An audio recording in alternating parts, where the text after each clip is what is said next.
The shot heard round Wisconsin is what they call that. September 23rd, 1957. Henry Aaron knocks out St. Louis with a walk-off homer, giving the Milwaukee Braves the NL pennant, leading to a World Series victory over the Yankees. Now, 1957 was also Jim Kaat's first year of pro ball at the age of 18, and Kitty is kind enough to join us now on MLB Tonight. All right, so you're in the minor leagues, Jim. Take me back to your memories of that. What did you hear about the shot heard round Wisconsin?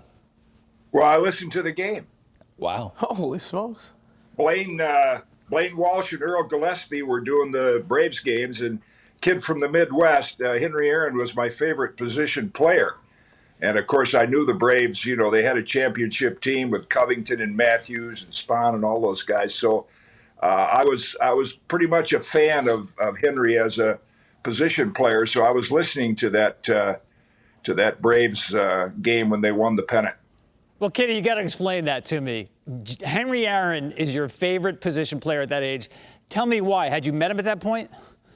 Not really. I just, I started listening on a Sunday afternoon. I could listen to 8 games. Everybody played a doubleheader. I had Tigers, White Sox, Cubs, Braves.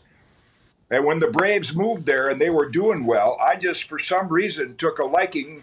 Bobby Shantz was my boyhood hero, left-hand pitcher.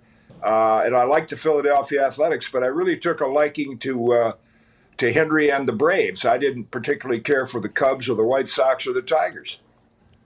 Kitty, you played like 1,000 years in the big leagues. So if you're in the minor leagues and you're watching, you're listening to all these games, when did you get? It ended on Labor Day. Summer, I was in the Nebraska State League or Rookie League. So our season ended on Labor Day. How far away were you from the big leagues? When did you get to the big leagues?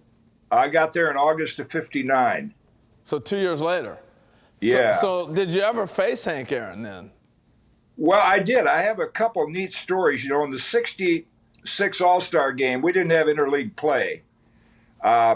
So I'd never seen Henry or Mays or Clemente, McCovey, and those were the first guys I faced in St. Louis. Hello, welcome. It gives you a little indication of what kind of a player Henry Aaron was. This is just kind of a small little example, but Mays singled, Clemente singled. Now I'm facing the hammer with 2 on, nobody out, scoreless game. He pops out to first base. Now, what's significant about that is most guys would say it's the All-Star game, I want to hit a home run. Henry was trying to hit the ball the other way and advance the runners, and he popped up to first. And then I faced him 5 times at the end of his career when he was with the Brewers, because Bud Selig brought him back there. He was in the same lineup with Robin Yount. Robin was 19 as a rookie, and Henry finished his career with the... Did you give up any of the 755?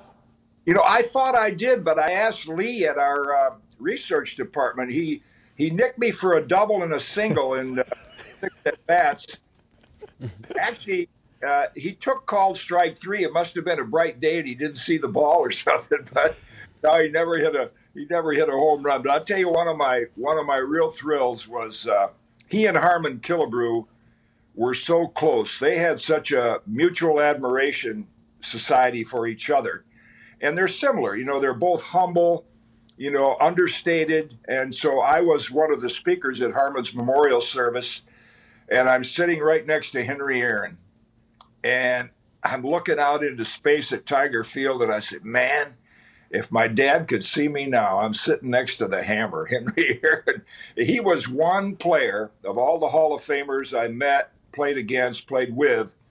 When he walked in the room, there was like a reverence to things. I think he was so respected. Willie was a great player, but Willie was, outgoing and flashy. But Henry just had that reverence about him that I think everybody had so much respect for him. You had a lengthy playing career, Jim, and obviously a terrific broadcasting career. You were always around ballparks, and so was Hank. So I'm sure you guys crossed paths an awful lot. What were the post-retirement years like for Hank Aaron and your relationship with him? He came into New York. I'm trying to think of the company. He was on the board.